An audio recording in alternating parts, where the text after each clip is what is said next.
Então, a gente viu que o SO está intimamente ligado ao hardware das máquinas, né? Então, os principais recursos gerenciados pelo SO são a CPU, a memória e as mídias de armazenamento. Não por acaso a gente começa a falar do CPU, depois fala um tempo de memória e, por último, das mídias. Só que a gente gasta muito mais tempo com os processos, que eu acho a parte mais interessante. É bom ver como que o SO faz para administrar os processadores da máquina. E para administrar os processadores da máquina, o SO cria uma abstração, um conceito que a gente chama de processo. Para administrar a memória, o SO cria uma abstração que a gente chama de espaços de endereçamento. E para gerenciar as mídias de armazenamento, o SO cria uma abstração que a gente chama de arquivos. Então, arquivos, eles existem, acho que é a forma mais fácil de vocês entenderem, que os arquivos existem para o SO poder gerenciar as nossas informações. Tudo que a gente acha importante, que a gente quer jogar para dentro do computador, a gente faz isso através de um arquivo, não é? Então, você vai salvar, por exemplo, suas notas de aula. Você faz isso, escreve lá num editor de texto e salva isso no arquivo. Você dá o nome e salva isso no seu disco. Né? Você quer recuperar uma informação, uma foto está salva no formato de arquivo. E o SEO faz isso porque nessa abstração ele consegue guardar os seus dados, que são importantes, né, suas notas de aula, por exemplo, e ali ele coloca junto o nome do arquivo, a extensão do arquivo, quem criou o arquivo, né, o seu usuário no sistema operacional, a data de criação, quem pode ler, se está encriptado ou se não está. Então, tudo isso relacionado aos dados, ele para gerenciar todos esses dados e metadados, ele cria essa abstração que ele chama de arquivos. E da mesma forma, para gerenciar o processador, os processadores da máquina, ele cria uma abstração que a gente chama de processo. Então, a gente vai começar falando do processo. Então, a primeira parte da nossa disciplina trata do gerenciamento das unidades de processamento. Então, a gente vai falar dos processos. Então, o processo, a definição mais simples, curta e direta, é que processo é um programa em execução, gente. Então, quando você está lá na sua IDE, fazendo seu Hello World, print, ln, hello, oi, sou eu, Valéria, blá, blá, blá, blá, ali você tem um programa. Quando você vai, em Java, você compila e você vai executar o seu programa, aí sim, você está criando um processo. Então, o programa em execução se chama processo. Qual é a diferença? A diferença é que um processo, ele carrega informações com ele, como, por exemplo, o uso da memória. Carrega recursos com ele, como, por exemplo, a memória. Então, um programa em execução, a primeira coisa, quando você vai fazer lá um Java Hello World, aquele Hello World, aquele ponto .class, ele está salvo em disco. Então, quando você vai executar aquele programa, a primeira coisa que o SO faz é carregar aquele arquivo que estava em disco para a memória. Então, o seu programa em execução já abocanhou parte da memória, da sua memória RAM. A gente sabe que não existe execução de um programa sem memória. As instruções vêm direto da memória RAM, passa pelo barramento para poder chegar lá na CPU. Né? Foi isso que vocês aprenderam lá em arquitetura de computadores, não foi? Então, o programa em execução abocanha parte da memória, primeiramente para o seu programa executável. Depois, ele vai abocanhar parte da memória para guardar os seus dados, quando a gente quer fazer uma soma, por exemplo, de A mais B, da variável A mais B. Aquela variável A tem que residir na memória, a variável B tem que residir na memória, e a soma das duas atribuídas a C também tem que residir na memória. Então, esses dados estão na memória RAM. Da mesma forma, cada programa em execução tem uma pilha de execução, que guarda, por exemplo, você está na main, então existe uma pilha ali dizendo que você está na main e guardando os parâmetros que foram passados para essa função main, para essa porta de entrada main. Então, se você passa argv, argc, args, aqueles argumentos são empilhados também no programa. E se da main você chama uma função, ou chama um construtor, cada vez que você chama um outro método, uma função, essa pilha vai crescendo e vai fazendo uma linkagem, uma ligação dessas execuções. Então, o programa executável, os dados do programa e a pilha, todos são armazenados na memória, tá? Então, não existe processo sem o uso da memória. Um programa é uma coisa estática, aquele código ali. Aquele programa não usa memória. Quem usa memória ali é a sua IDE, né? Mas aquele programa não usa memória. Quando ele vai entrar em execução, aí sim ele abocanha parte da memória para o programa executável, para os dados e para a pilha. Além de memória, quais outros recursos esse processo usa? Bom, registradores. Temos lá os registradores mais famosos, vamos considerar sempre aqui o contador de programa, que é aquele registrador que fica apontando para a próxima instrução a ser executada no nosso programa. Vocês lembram dele? Então, aquele ali é um recurso. Então, o programa em execução tem o seu PC, tem um registrador de programa. Um programa simplesmente não tem. Um processo tem arquivos abertos, né? Então, às vezes você quer, no seu próprio código mesmo, abrir um processo, ou você quer, por exemplo, em C, você quer colocar lá stdio, include stdio.h. Quando você coloca isso, o SO já foi lá no stdio.h, leu e deixou aquele arquivo aberto, por exemplo. Né? Tem também os alarmes pendentes, processos relacionados e outros pequenos detalhes. Mais fácil de guardar. Um programa em execução tem o seu espaço de endereçamento na memória, então o seu espaço na memória, para guardar o programa, dados e pilha, e os seus conjuntos de recursos, entre eles o mais fácil para guardar é o contador de programa e os arquivos abertos. Tá?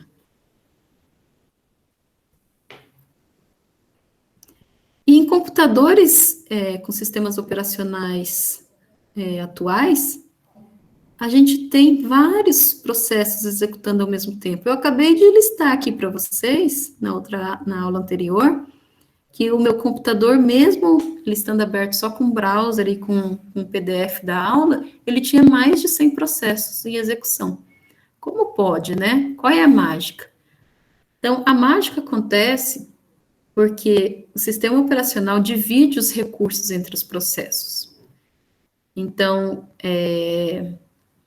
se eu tenho 3 processos, P1, P2 e P3, mais o sistema operacional, que pode ser visto, vamos ver, por enquanto, representar ele como um único processo aqui, nessa cor azulzinha, a gente vai ver que a memória principal é dividida, um pedaço sendo atribuído para o SO, um pedaço sendo atribuído para P2, um pedaço sendo atribuído para P3 e um pedaço sendo atribuído para P1. Vamos imaginar que cada um fica com um quarto da memória. Então, a memória principal é dividida por espaço. Um quarto para P1, um quarto para P2, para P3, para o SO. O compartilhamento de processador, ele não é feito por espaço, ele é feito por tempo. Então, isso quer dizer o quê? Que em determinado tempo vai existir um único processo residindo naquele processador, usando aquele processador. Então, pode ser P1, pode ser P2, pode ser P3. Aqui eu estou ignorando o sistema operacional, tá? Então, P1 pode entrar em execução e vai ficar um pequeno intervalo de tempo lá no processador. Acabou aquele tempo, vai entrar P2. Terminou aquele tempo, vai entrar P3. Terminou aquele tempo de P3, vai voltar P1. E isso vai sendo feito ciclicamente e muito rapidamente, de maneira que a gente tem a impressão que todos os processos estão executando ao mesmo tempo, mas não, eles estão sendo intercalados, tá? Então, aqui há um compartilhamento de tempo, um determinado tempo, seja aqui, aqui ou aqui, somente um processo reside na CPU, enquanto na memória, em determinado tempo, a gente pode ter N processos sendo armazenados ali, tá?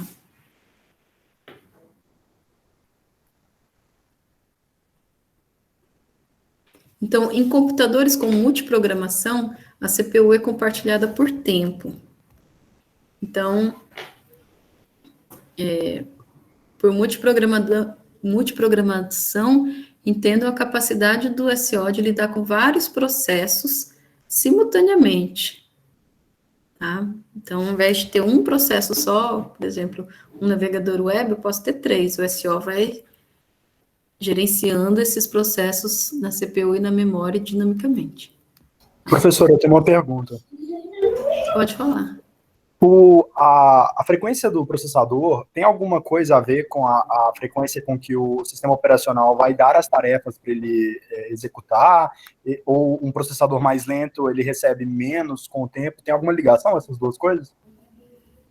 Tem, porque o que acontece é que, de acordo com a frequência, pode haver uma troca de contexto, que a gente fala, né? Então, dentro do sistema operacional tem uma entidade chamada escalonador, que é responsável por dizer qual processo vai entrar em execução em qual momento. Então, aqui o escalonador escolheu P1 para entrar em execução. Passou essa fatia de tempo, ele vai escolher P2. Passou essa fatia de tempo, ele vai escolher P3. Essa fatia de tempo aqui, ela é determinada de acordo com a frequência do processador.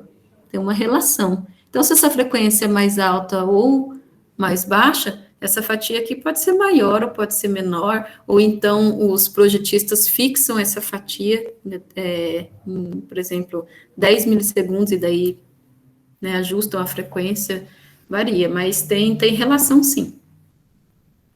Ok, professora, obrigado. Professora, quanto maior a frequência, melhor. Sim. O compartilhamento do espaço, as memórias ali, os espaços que são reservados para cada processo, para o sistema operacional, eles são sempre o mesmo valor? Tipo, a memória ali, no caso, se dividiria em 4 certinho, ou pode Não, é dinâmico também. É dinâmico? Tá. Não, aqui tá tudo quadradinho e perfeitinho, né? Mas nem o tempo atribuído para cada processo no processador e nem a quantidade de memória para cada processo é fixa. Até porque seria injusto, né? Imagina que eu tenho aqui 2 processos. Eu tenho o meu navegador e tenho um editor de vídeo. E estou fazendo lá a edição de vídeo, estou processando esse vídeo. Ele gasta muito mais memória, muito mais processamento. Né? Então, o SO, ele identifica essa necessidade de cada processo e, de acordo com a necessidade, ele tenta dar mais recursos para o processo que precisa de mais. Tá. Então, essa memória poderia ser 90% para um processo, 10% para outro.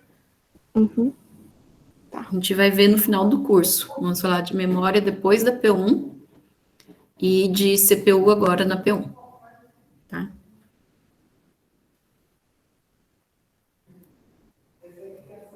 Então, em computadores que tem essa multiprogramação, que tem vários processos famintos pela CPU, com a CPU sendo compartilhada por tempo, a gente tem um cenário interessante. Olha só, um processo que estava na CPU, vamos imaginar P1. P1 entrou na CPU, começou a ser processado. Aí, de repente, acabou o tempo dele, o SO decide que é a vez dele cair fora da CPU para ceder espaço para P2. Aí ele cai fora, executou um tempo, cai fora, entrou P2, entrou P3, e aqui nesse instante P1 deve voltar a executar. Só que olha só, P1 vai executar e ele tem que voltar a executar do ponto onde ele parou, não é? Não faz sentido? Você está executando lá o seu Fibo de 10, Fibonacci de 10. Aí aqui começou o seu Fibo 10, aí deu tempo de fazer Fibo 10, que chamou Fibo 9, que chamou Fibo 8. Aí parou, entrou P2, entrou P3, aqui voltou P1. Você concorda que você tem que voltar do ponto onde parou, chamado aqui Fibo 8, depois Fibo 7, depois Fibo 6? Não tem que ter um histórico sendo armazenado? Não é? Sim. Sim. E quem guarda esse histórico armazenado? Qual registrador que guarda a próxima instrução a ser executada? Como que era o nome do registrador? O famoso PC? Contador de programa. Aquele registrador chamado PC aponta bem para a próxima instrução a ser executada. Naquele caso ali, que o P1 saiu de execução, ele estava apontando para o Fibo 8. Então, quando o P1 voltar à execução, o contador de programa vai dizer, opa, eu sei de onde ele tem que ser reiniciado. Vai ser reiniciado dessa instrução aqui, como se fosse uma linha. Em alto nível, vamos pensar na linha de código. Ele vai executar Fibo 8. Então, um processo suspenso deve ser reiniciado mais tarde, exatamente do mesmo ponto em que estava ao ser interrompido. Sendo assim, as informações daquele processo devem ser salvas, para que quando ele voltar a ser executado, o SO saiba qual é a próxima instrução a ser reinicializada. Além disso, ele precisa saber quais arquivos estavam abertos, em que ponto esses arquivos estavam sendo lidos e escritos, por exemplo. Tá? Então, se P1 aqui estava, por exemplo, fazendo a leitura de um arquivo, ele foi interrompido, e foi interrompido lá no meio do arquivo, quando ele voltar, esse arquivo tem que continuar a estar aberto e a leitura dele tem que ser reinicializada a partir do meio do arquivo novamente. Então, cada processo traz com ele informações, uma bagagem, que deve ser salva quando ele for sair da CPU e restauradas quando ele for entrar de novo na CPU. E quem faz esse salvamento das informações da bagagem de um processo e depois a restauração dessa bagagem é o sistema operacional. Nossa, é um bocado de coisa, né? Vocês estão vendo o trabalho que o sistema operacional tem? Então, a todo momento ele está fazendo isso. A todo momento, com os meus 100 processos da minha máquina, ele está pegando o contador de programa de um processo que está em execução, salvando em disco, voltando a um outro processo, deixando executar, cronometrando. Quando vence o tempo desse processo, tira ele da CPU, escolhe um outro, entra na CPU e assim vai. A todo momento. Professora, mas ele grava em disco ou na RAM? Então, ele tem uma estrutura chamada tabela de processos. E é nessa tabela de processos que ele guarda essa informação.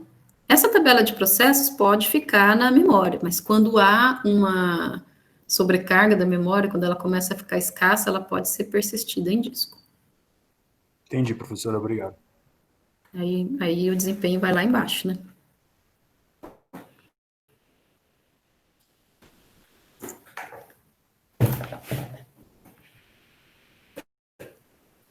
Então, deixa eu ver aqui, o compartilhamento de recursos traz problemas de segurança.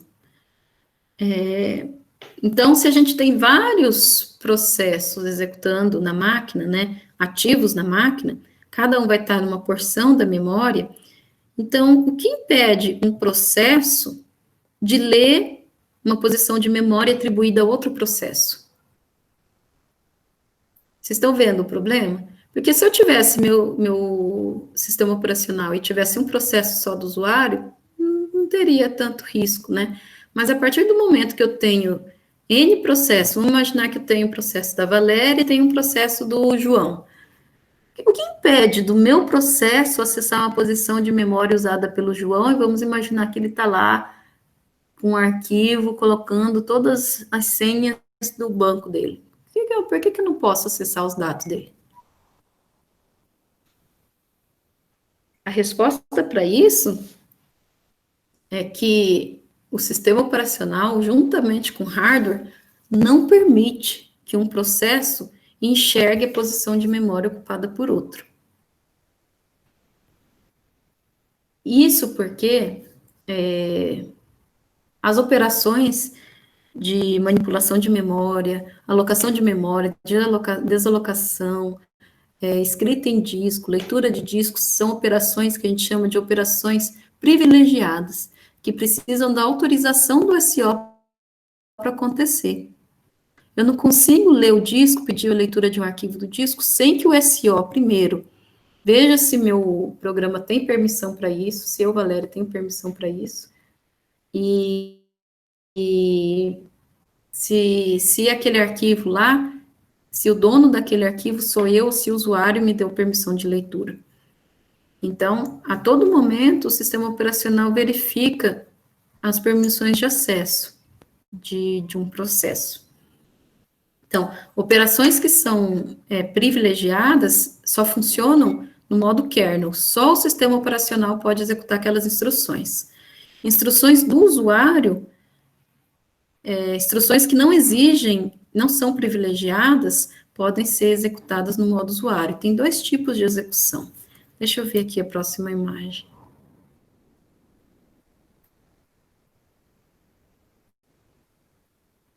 vamos seguindo aqui, daqui a pouco vai ter uma imagem que mostra melhor. Então, inicialmente, o controle está sendo feito pelo sistema operacional. Quando um processo precisa usar o processador, o controle passa para esse processo e fica no modo usuário. Sai do sistema operacional e passa para o usuário, quando eu quero executar o meu Hello World, por exemplo. Então, a execução do processador operacional passa para o modo usuário. E quando o meu Hello World quer fazer, por exemplo, um print Hello World, o que ele quer fazer é usar o monitor. Só que pode ser que vários outros processos queiram usar o monitor também. Então, o sistema operacional não deixa a minha aplicação acessar o monitor diretamente. Ao invés disso, aquela requisição daquele print é feita para dentro do sistema operacional. É como minha aplicação pedisse permissão para o SO para fazer um eco. E daí o sistema operacional vai chamar a função que sabe escrever no monitor e vai executar esse print para a aplicação. Essa comunicação de um pedido que a aplicação do usuário faz para o sistema operacional realizar uma instrução privilegiada é chamada de chamada ao sistema, uma system call. Então, uma system call é uma interface para os serviços disponíveis em um sistema operacional.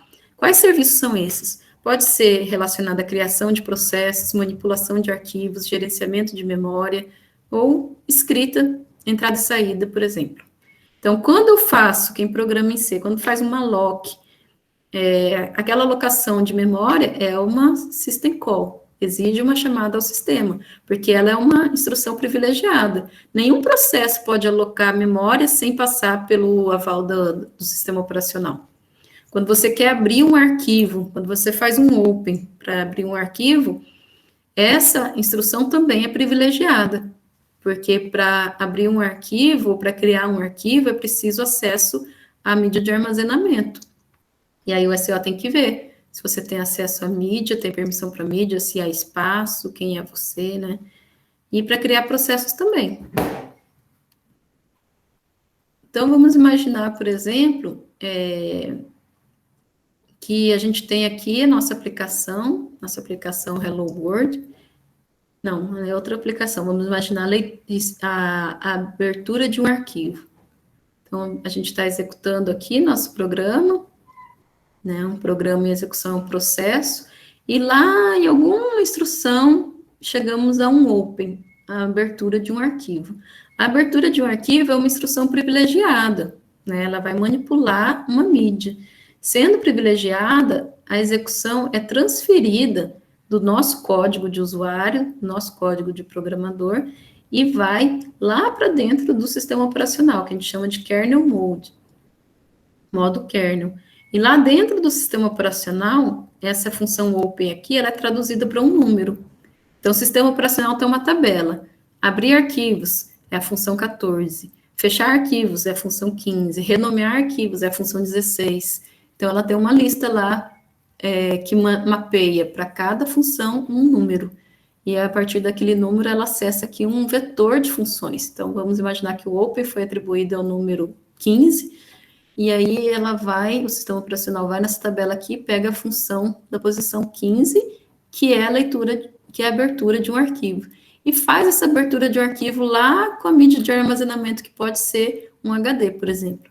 Aí aqui nessa função é que o SO sabe tratar como abrir um arquivo para aquela mídia. Então, ele vai abrir o arquivo, se tudo der certo, ele vai retornar esse valor de sucesso para a aplicação usuária, tá?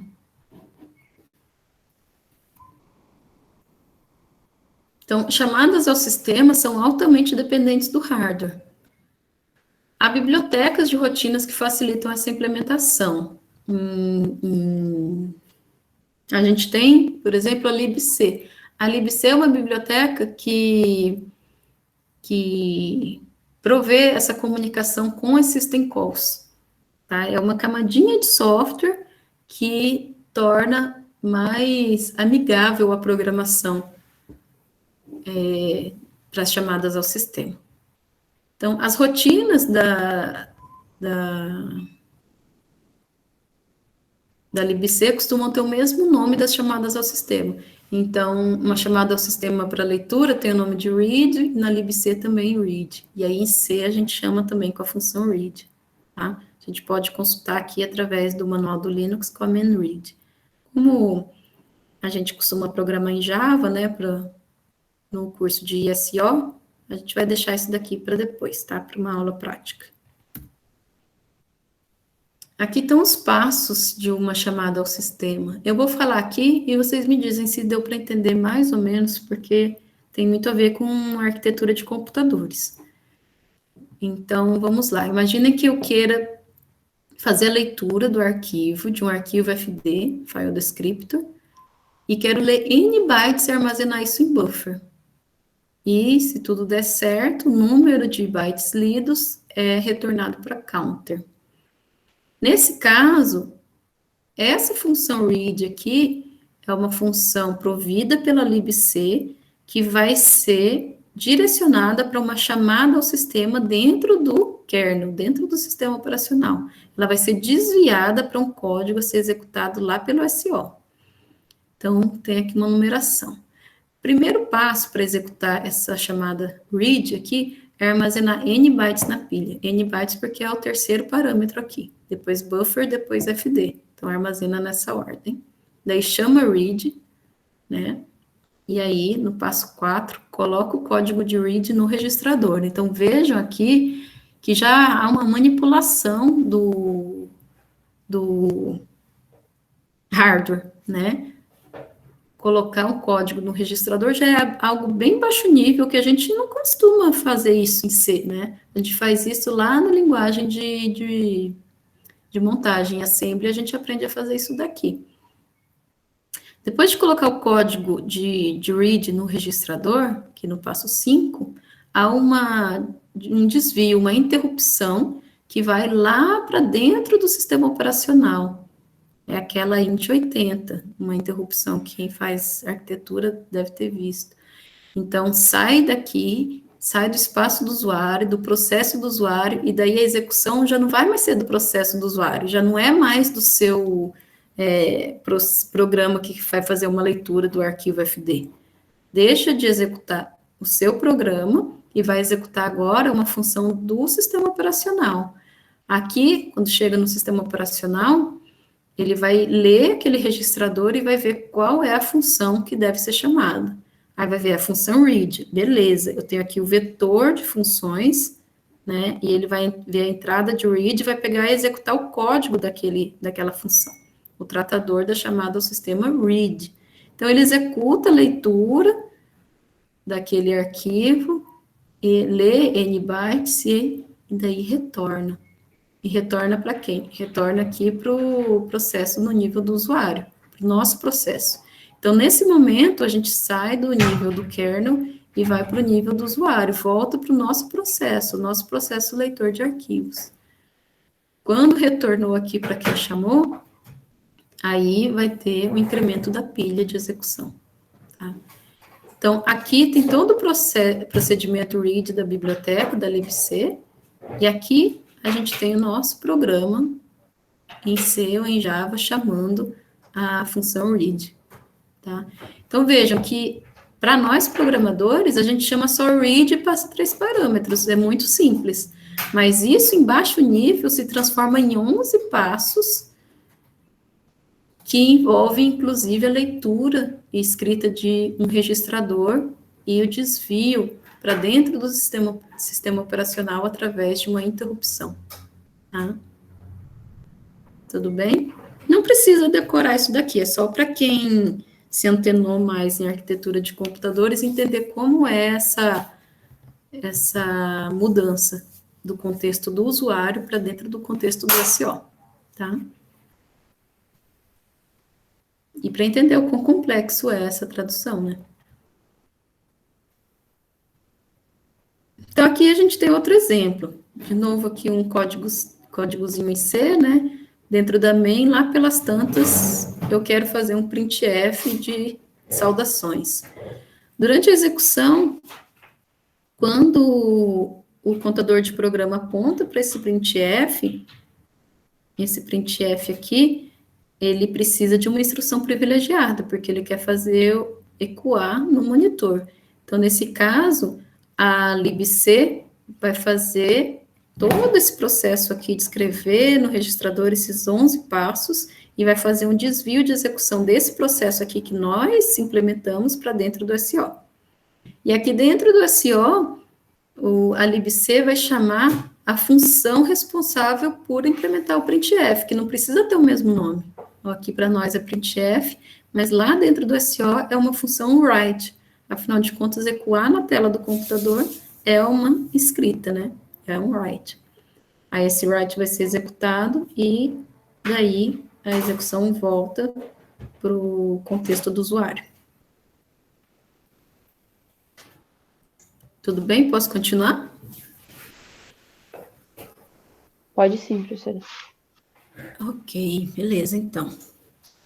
Então, a gente tem várias chamadas ao sistema. Por exemplo, para gerenciar processos, a gente vai ver daqui a pouco, tem uma chamada fork para criar processos, uma waitpid para esperar pelo término de processo, e a gente pode trabalhar com elas. Mais para frente, numa aula prática, a gente vai ver como trabalhar com essas funções. A gente também tem chamadas para gerenciar arquivos, que essas vocês devem estar familiarizados já. Open para abrir um arquivo, close para fechar, read, write para ler e escrever, e assim por diante. Tem uma aqui interessante, ó, stat, a função stat passando o nome do arquivo, a gente pode ter as meta-informações do arquivo. O usuário que criou, as permissões de leitura, execução e escrita. A gente vai trabalhar, se der tempo, a gente trabalha com ela também lá no final do curso. Gerenciamento de diretório, mkdir, link, tarefas diversas, kill para matar um processo, time para obter o tempo decorrido desde o primeiro dia de 70. E aqui, gente, eu tenho um exemplo de uma ferramenta Linux para rastrear todas as chamadas ao sistema que um processo faz. Então, eu vou abrir aqui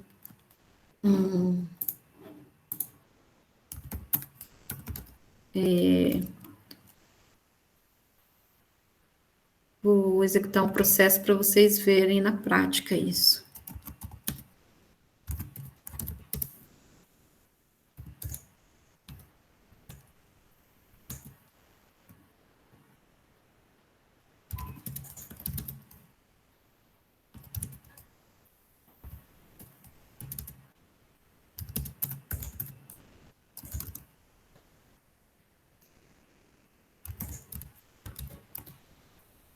Então, olha só, esse programa aqui, ó, é um programa que só imprime na tela Hello World.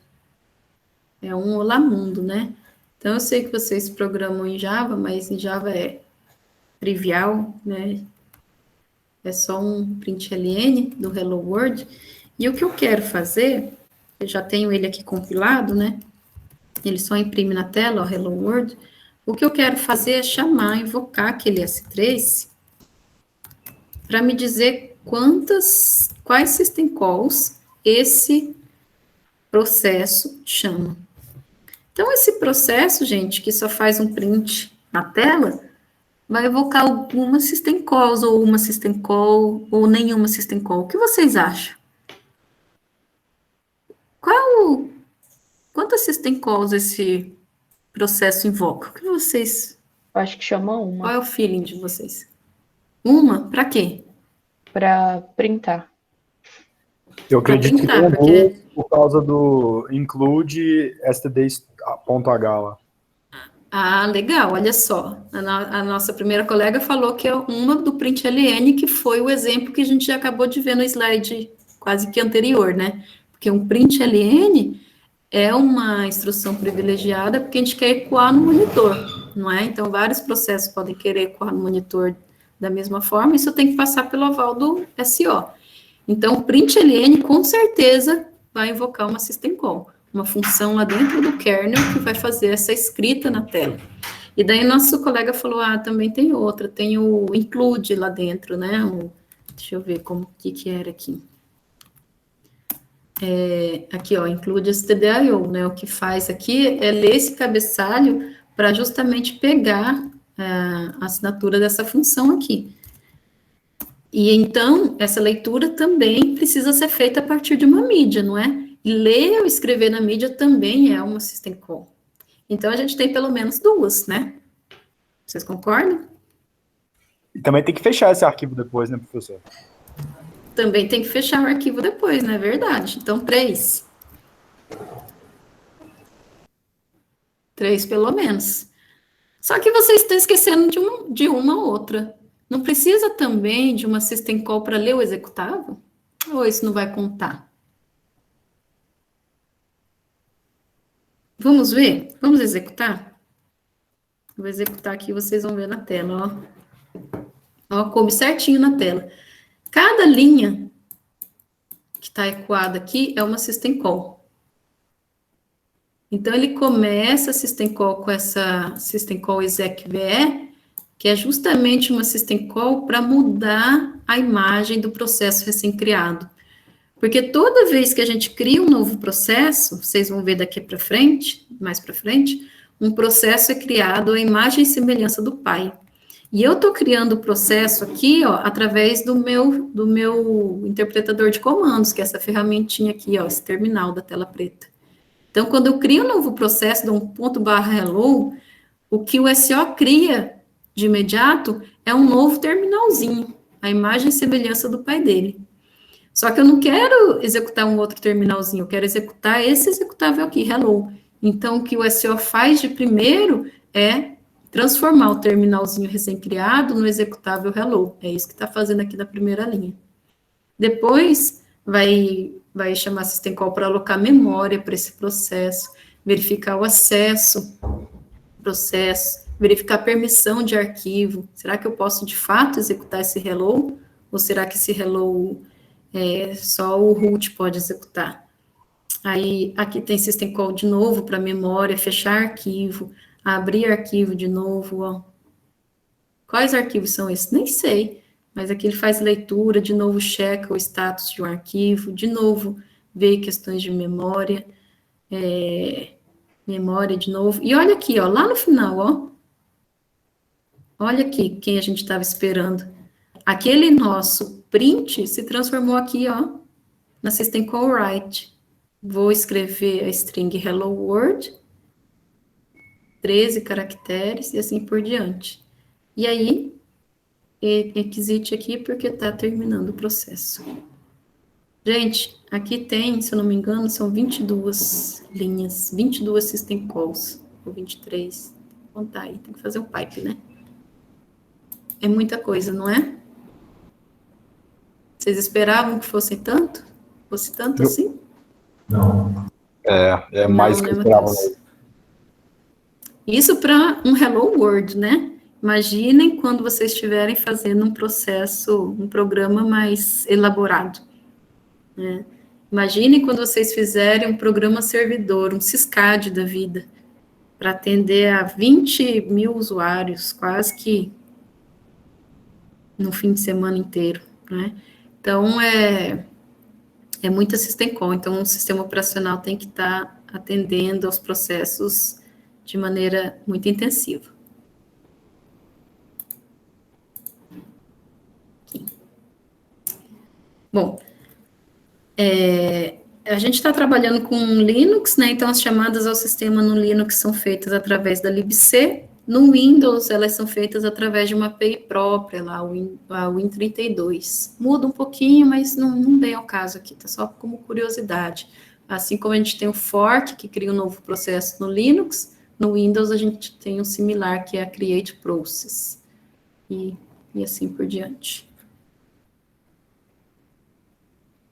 Bom, então aqui estão alguns exercícios, eu vou deixar para a gente discutir nas próximas aulas, né? Já falei muito por hoje, mas basicamente é discutir quais instruções são ou não privilegiadas, qual é a finalidade de uma system call, e se uma função de uma biblioteca, uma rotina de uma biblioteca, se é interessante ela ter o mesmo nome que a implementação da System Call, qual ela chama. A gente vai discutir isso também.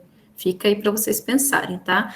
Essas mesmas questões vão estar presentes lá na lista 1, na lista de exercícios número 1, e vocês vão ter a oportunidade de ver elas em mais detalhes, tá? Bom, ainda essa aula está lá no capítulo 1 do Tannenbaum. Eu falei que o capítulo era extenso, né? Então, esse capítulo ainda contempla esse conteúdo, tá? Então, quem tiver alguma dúvida, pode consultar o livro, tá? Tem disponível online, e quando a biblioteca voltar a funcionar, vocês também vão poder locar, tá? Vocês querem perguntar algo?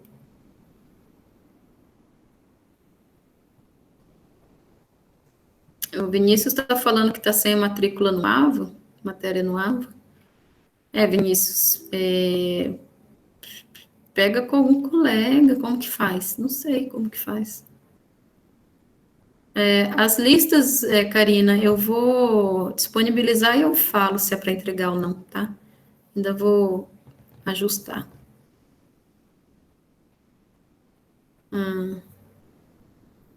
Tá, mas não tem pressa, tá? Até você resolver aí, não precisa entregar por agora.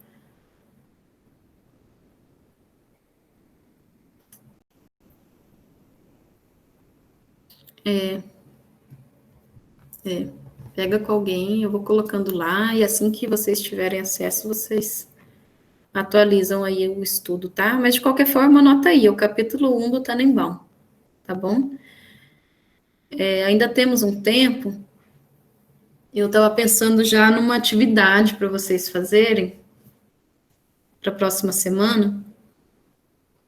E aí eu vou pedir para vocês fazerem essas atividades em grupos de 4. E eu tenho uma atividade especial que eu gostaria que um grupo pegasse. Só cabe para um grupo, que é o seguinte: no último semestre, eu pedi para os alunos de SO e de ISO que estagiavam ou que faziam parte de algum projeto de pesquisa ali na Facom, que me dissessem, dentro do laboratório qual eles participavam, quais sistemas operacionais eram utilizados.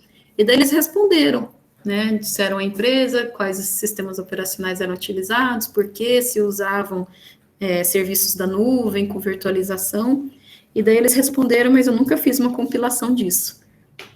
E daí hoje, quando a gente começou a falar das aulas lá quando a gente começou a falar dos sistemas operacionais, o tipo, a fatia de mercado, eu gostaria de colocar ali qual é o cenário da nossa cidade, né? Utilizando as respostas desses alunos.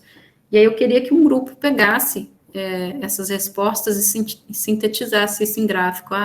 Aqui em Campo Grande, nessas empresas tais, 60% utilizaram Windows, 40% utilizaram Linux. Fizesse um panorama. Alguém quer pegar isso para a próxima aula? Eu mando hoje mesmo, para a próxima aula vocês me mostram. Quem não pegar, quem pegar isso já fica livre da próxima tarefa que eu vou dar. Aí não precisa fazer a próxima. Agora ficou interessante, né? Vamos, gente, é rapidinho, um grupo de 4, rapidinho vocês fazem. Mas é para formar grupo agora, para poder fazer isso aí? Você pode pegar, fica responsável, e daí você faz seu grupo. Ah, entendi. Não, eu vou deixar o David quer fazer, então. É para fazer, tá para pegar essas informações e transformar num gráfico, mais ou menos. Isso. Isso. Tirar algumas conclusões a partir delas. Tá? Então, eu vou deixar com o David, tá, gente? David, me manda um e-mail, por favor, e aí eu te encaminho as planilhas, tá? É coisa rápida.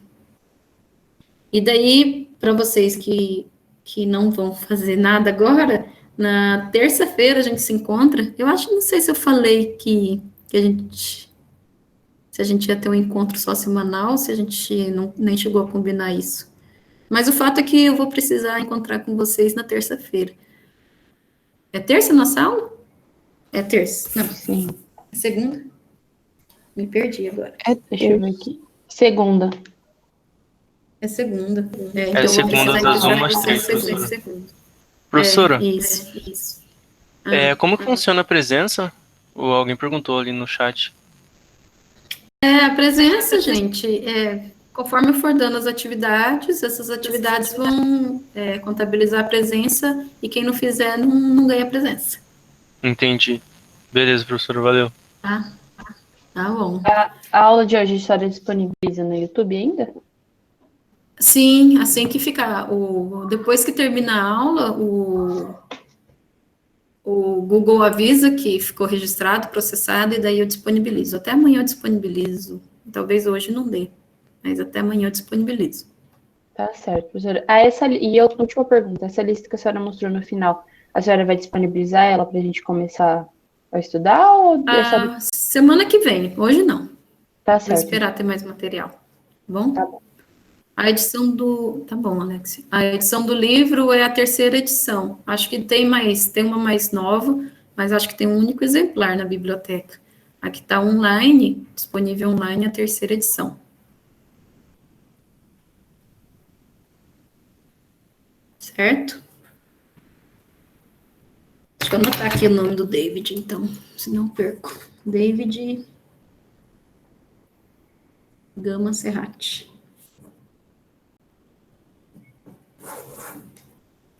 Ok. Então é isso, gente. Se não tiverem mais nada para perguntar, a gente acaba por aqui.